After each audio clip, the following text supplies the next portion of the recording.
Shouldn't I be further along in my life? It feels like I'm doing the same thing, day in and day out. How do I go from where I'm at to where I want to be? There's gotta be something more out there for me. Is it too much of a risk? What are people gonna think? What if I fail? What if I fail? What if I fail? It's time to stop holding back. It's time to stop making excuses. It's time to take a leap. It's time to find that drive, that passion, that fire. It's time to get comfortable being uncomfortable. It's time to be at the top of the game. I'm done with being content. Welcome to the Finding Fire podcast. We'll just dive in. Like Ryan kind of Sure. filled, but why don't you give us your background and tell us what you're Yeah. So I grew up in a family business in Duluth, and my grandfather and his brothers started it. Growing up, my dad owned it with his cousin, and so like the family business was like always, it was ubiquitous. It was everywhere, and so like I sort of like hung out there when I was a kid. Like actually the first thing that I ever sold, it was a jewelry store. And the first thing I ever sold, it's kind of a funny story, was a big gold bracelet to Bob Dylan's mother, Beatty. And I didn't really know who she was at the time. I was like maybe like 8 or 9, just like hanging out behind the counters. And she comes over and she's like, "Hey, young man, can you show me that bracelet?" And so I showed her it, and she's like, "Oh, I'll take it." And I was like, "Oh, what do I do now?" So I like ran over to my dad, and my dad's like, "No, do you know who that is? That's Beatty Zimmerman." So that was kind of like, I always like kind of tell that anecdote, but like, no, so like I always hung out like, at the store, and very much was into that entrepreneurial vibe, I guess, having grown up in that. But I went off to school, and when I graduated college, I had a philosophy degree, and it was 2010. So like the recession was still kind of there. There weren't any philosophy jobs to be had. right. And yeah, so I kind of like hit this wall. I was like, what the hell am I going to do? And I ended up going to law school because that just kind of, was one of my few options at that point.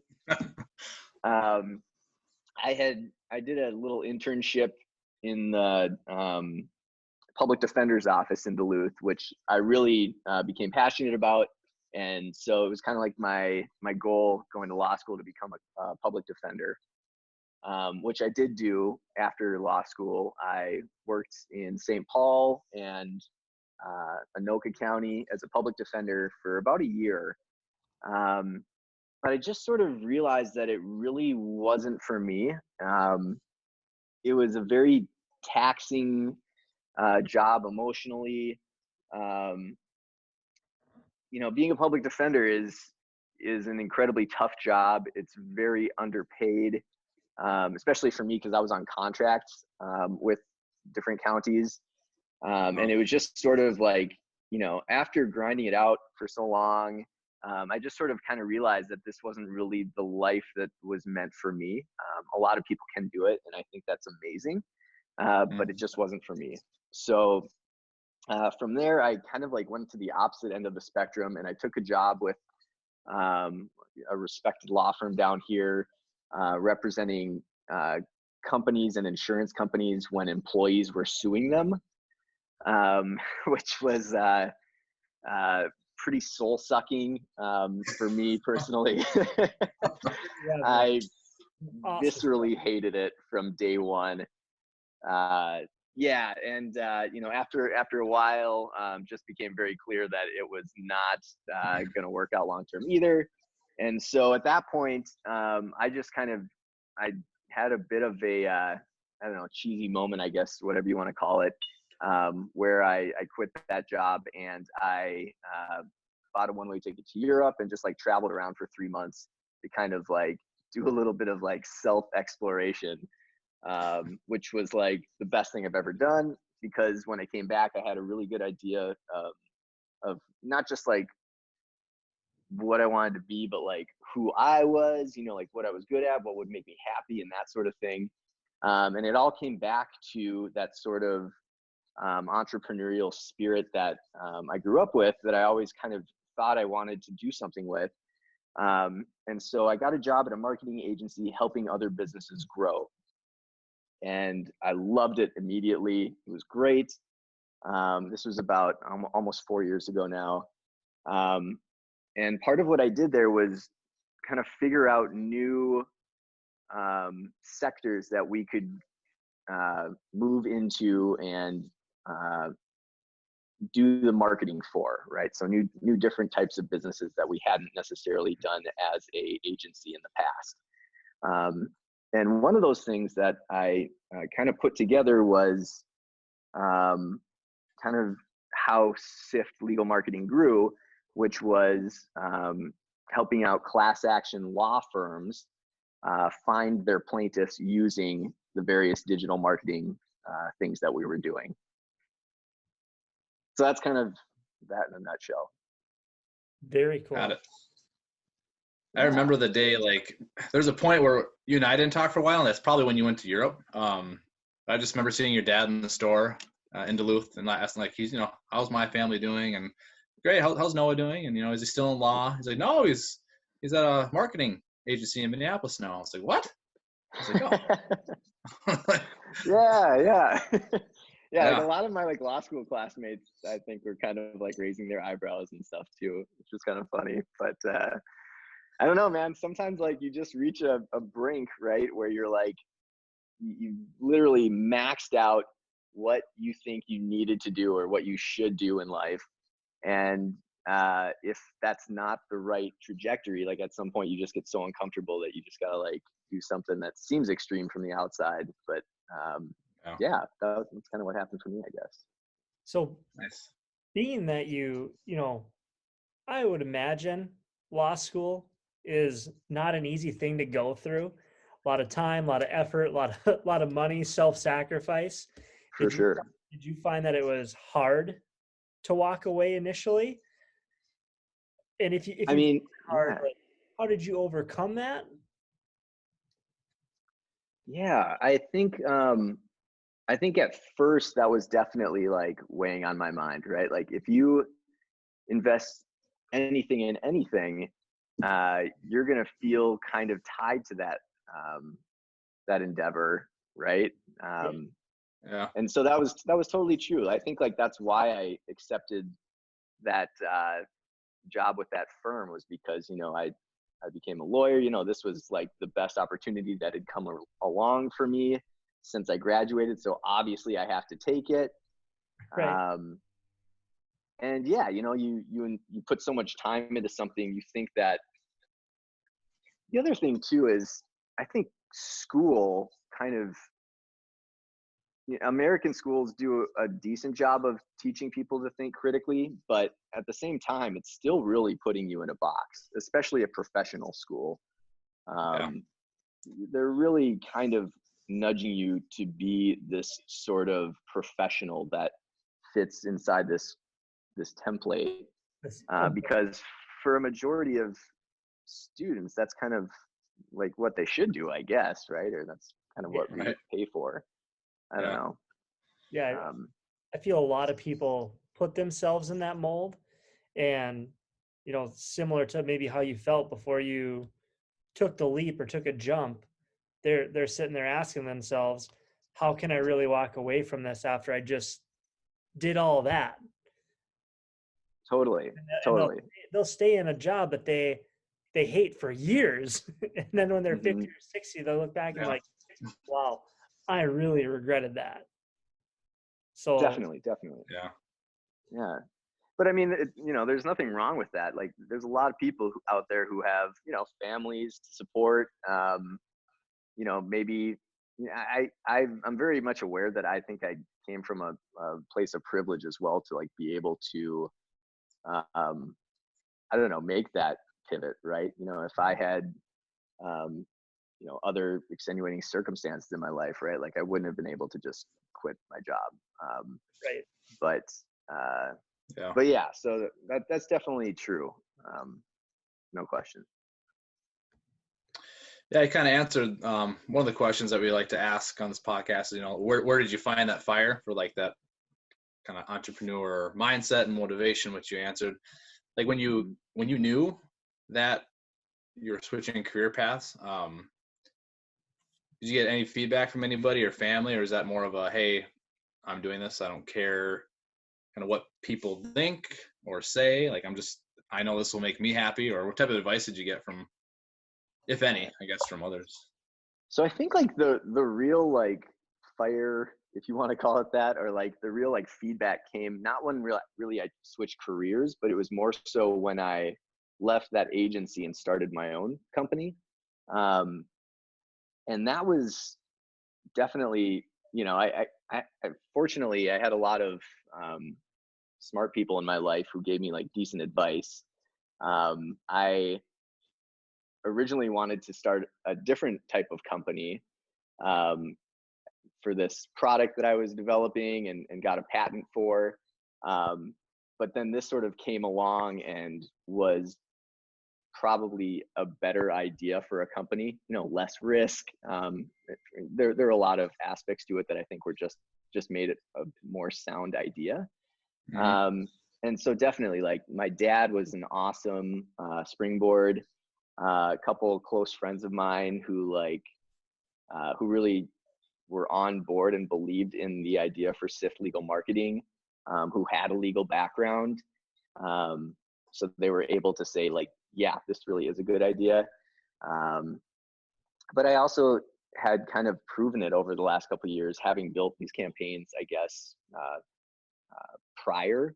So it was sort of like a proven entity, which was nice. It was sort of like being able to test things out without much risk to myself, I guess. Yeah. Were you nervous at all, like leaving when you were at that first marketing agency after law? Like, can you talk a little bit about that leap of taking, you know, leaving that marketing agency, which is probably comfortable, and just kind of doing your own thing? Yeah, for sure. I don't know, like looking back, I think like anytime you do something extreme, you have to be a little bit naive and probably stupid, right? Which, yeah, I think, you know, so much of what keeps people from taking those types of leaps, whether it's professionally, personally, whatever it might be, is there is a little bit of, you know, there's a massive amount of risk, you know, things can go wrong, whatever. But at the same time, there's not that much risk either, right? Like if you can prepare yourself a little bit, say, hey, you know, I'm not going to make much money the next couple months. I'm just going to really dedicate myself to this. I packed away some acorns for, you know, this foreseeable future. And worst comes to worst, if it doesn't work out, I can just get another job, right? That's always an option. It sucks to lose money, but I'd rather lose money doing something that I am investing in myself in and something I believe in than go spend it on, you know, something superfluous that I forget about in a couple years, right? So for me, like, that was kind of the way that I looked at it. Was I had just, like, I saved every dollar that I didn't need to spend for, you know, a number of years. And it was like super fun to start spending it on my business once I did. Yeah. And if you don't feel that way, then you know, maybe you're probably, I don't know if you have to feel that way, but you have to get yourself comfortable if you're going to start a business with investing in yourself and really taking pride in everything that you invest in, I think. Absolutely. Yeah, I think that's a huge tip, just that last little segment right there, because like Matt, you and I are we were going through that too, like doing these campaigns for other people, and not people, but like companies, and you just kind of ask yourself, like, who am I doing this for? Like, why am I doing this? And this is kind of how we, you know, started this podcast, and what we're doing is just that motivation and passion that you have for investing in yourself and believing in it, and that'll pour out in your product. Yeah, and I'll That's say, totally true. yeah, yep. And I'll say, as soon as we started doing this, like I've been way happier. Like I enjoy coming on and doing this, and like spending money on stuff for this company.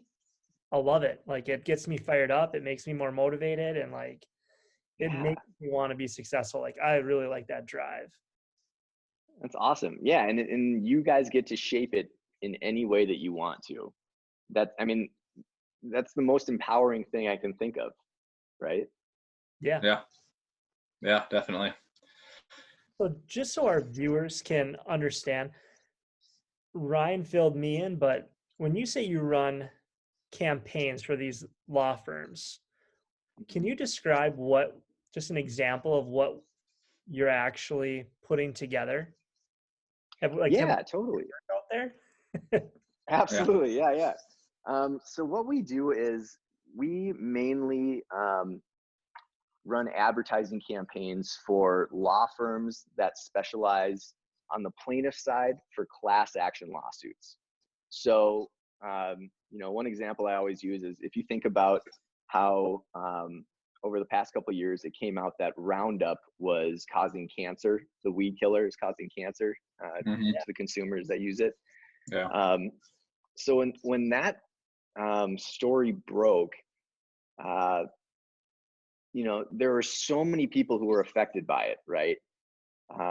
But the challenge is, how do we hold Roundup responsible, having known that, with and connecting the consumers who are affected by it with attorneys who can help them get the money that they're due for that. Yeah. So what we do is we take kind of all of that creepy data that the internet knows about us, and we flight advertisements to people who are likely to have been harmed by that product, or if it's a service, whatever it might be. So in this case, with Roundup, we'll flight advertisements towards individuals who are really likely to have used it. If you're a gardener, if you're maybe a certain age segment that happens to use it, certain regions, whatever. So we'll put advertisements in front of people who are likely to have been affected by it. When people see those ads, they can click them and land on a landing page that we build for our clients, where they can learn more about it and then get in touch through it. So the idea is we're kind of that intermediary between connecting consumers with an attorney who can help them seek the damages that they're due. Okay.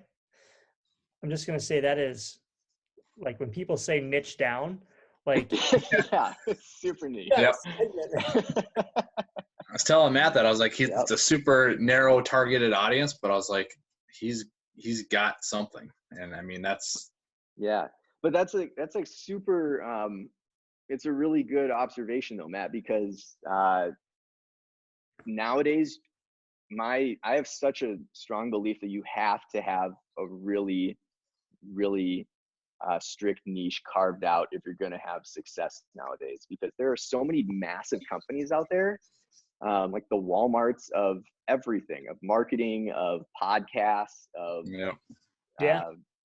whatever, that people are so used to seeing these sort of massive generalist companies, but when they see something that specializes in exactly what they're looking for, that makes everything come together much easier, is what I've noticed, at least. Oh, that's awesome. Yeah. Probably almost easier in a way too, huh? Just like, here's what I do, and for this audience. I mean, it's pretty, black and white. I guess, right? I don't know. Yeah, no, yeah, definitely. I mean, it helps to get good at something really fast if you really define what it is that you're going to do and who you're going to do it for. So that's been good on our operations side. It's helped our sales side, because when say a new attorney or law firm gets to know us, they already know that what we do aligns with what they do. We're not going to have a learning curve like they would with a general marketing agency. So Would you, yeah, oh yeah, sorry. I was just gonna say, you know, would you say that people are finding you, or are you also reaching out to them? Yeah, so as of now, it's been pretty much like 90% referral business, Sure. which has been great. But we're just now starting to ramp up our own marketing as well, to be a little bit more proactive with growing. So that's kind of been our the next stage thing, which is going to be the new challenge, I guess.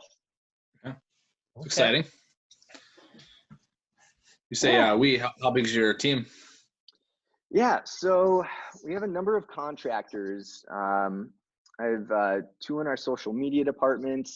I have 2 in our web development department, and I have 3 or 4 other contractors that are kind of less active in the company, but you know, anywhere from like 5 to 10 hours per week they do. So designers, what else? Video producer. Things just, it's sort of like random contacts that where if we need some extra, different type of work, they sort of come into play. But it's really like a crew of about 4 or 5 people, including me. Got it. Website, by the way, is awesome. Oh, thanks, man. Appreciate it. Yeah, that's really, really, really well done. Yeah. It was fun. We made a little video on it, and that was a trip to make. maybe you guys could do something like that in the future. It's fun. Yeah.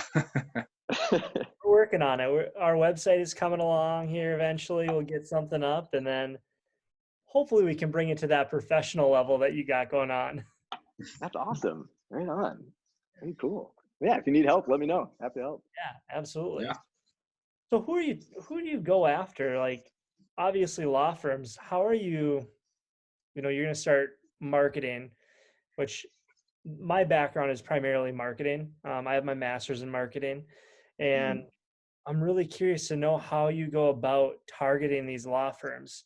So are there law firms out there that are specifically in that industry, and you can go out, search them, find them, have a list, and you're just sending mailers, sending videos, picking up the phone? Yeah, all of the above. So yeah, we can definitely find law firms who specialize in what we do fairly easily, which is a positive. But in terms of what is the best way to reach them, honestly, we're still figuring that out. We've done mailers, we've done emails, we've done social media marketing, kind of direct and indirect. And I don't really have enough data to tell you what works best for us. If I did know, I probably wouldn't say, because that might be a strange thing to give away too. But no, to be honest, I mean, we haven't really found, one thing that's like, been the be all end all. Like I said, right now, like our saving grace has really just been referrals and, just doing the best work that we can for our clients so that they recommend us to their colleagues. Do you have one thing that you would say contributes to your referral rate? We really do X well, or people really walk away feeling this way? I think, yeah. Well, I think it all comes back to relationships. I mean, results are a prerequisite, but relationships are definitely what fortunately have really built our business. I can honestly say, everyone who I work with is just awesome. All of our clients are super cool. We have a great relationship. And yeah, I think that's been really fortunate, and probably something that I always look to my dad, who was a great relationship builder in business. And so I try to kind of emulate him, and I don't know, take that as a lesson. Yeah, absolutely. That's super awesome to hear. I feel the same way. When I go out and sell, when I'm knocking on doors, like if Hmm. I'm just meeting somebody for the first time, I try to walk in without an agenda and really form a friendship with everyone that I'm trying to sell with. And, Totally. if it's not a great fit, it's not a great fit. And hopefully, later down the road, they'll consider me and, take me as genuine and authentic. So I think relationships are so huge in any type of Hmm. sales that you're doing. So that's awesome. I completely agree. I think it's, yeah, being genuine, like not trying to sell. Like I think especially nowadays, people are so hypersensitive to being sold to, and it's just such a Yeah. turnoff. Um, so yeah, I think the best thing you can do is kind of just be Minnesota nice, like we were all kind of raised, and just be yourself, and Yeah. believe in your product, but believe more so in um, what you offer and what you can do for the person that you're talking to. Yeah. Yep. Yeah. For sure. Well, I was kind of nearing the end of this. What is I don't want to say your best piece of advice, but just advice you could give to individuals that are thinking about starting their own business, or maybe just like at the brink of doing it. I guess what, in your experience, advice do you have for them and our listeners? I think my advice is there are always things that you don't know going into starting a business. There are always reasons not to do it, but Yeah. you will figure that out. So I don't know. I think people always kind of wait for like the perfect moment, right? If they're making a big decision or something like that. And to a degree, you should definitely make sure timing's right. But Mm-hmm. one thing that I learned, which I didn't really expect over the last 8 months, was that uh, you will always have to be learning something new, and you will figure it out, and it will work. You know, and you'll actually get used to learning new things in that way. It's sort of like a different muscle that you're exercising, but yeah, don't let that get Good in way the to way. put it. It's a really good way to put it. Like people sell themselves super short because they're so like uncomfortable, you know. Yeah, once you just do it, I mean, I'm sure you reached a point where you were comfortable with being uncomfortable. Sure, there's that point of just, yeah, I'm gonna do it, and if I fail, I fail, and then I'll get it right next time, or learn as I go and get it right the next time. And so, Totally. yeah, good tip. So Awesome. Well, no, we really appreciate having you. Thank you again. And if somebody that's listening to this podcast wants to learn more about what you do or wants to get in touch with you, your business, how would they go about doing that? yeah, totally. You can reach us at contact@siftlegal.com, or you can just check out our website at siftlegal.com. Awesome. Great. Thanks a lot. Sweet. Yeah. Thanks, guys. Appreciate it. Yeah, that was a wrap. So we can All right. hang out, BS, whatever. Thanks, brother. All right, guys. Well, thanks for listening today. Really hope you enjoyed hearing a little bit more about Noah's story. For me, super inspiring. It was kind of cool because you have someone who spends 8 years of his life, goes to law school, goes into a law firm, practices, and spends all this time and invests it, and it's not what he wants to do. It's not his passion. It's not his drive. And he decides to take some time off, take a leap, and go into something that he really enjoys and what he really wants to do in life for the rest of his life. So for me, it was really inspiring. It really kind of epitomizes what it is that we want to do and what we want to try to get across with this podcast and with kind of the whole Finding Fire brand is to help you guys find your fire, find your drive, and find that passion to be able to pursue things just like Noah did. So we hope that you guys are able to find a little bit of that motivation. I know for me, it was super inspiring as well. We're hoping that you guys are going to hear more and more of this as we continue on with more and more interviewees and more entrepreneurs that are doing the same thing. So we'd love it if you follow us on Instagram. Follow us on more of our podcasts. And again, thanks for listening in, guys.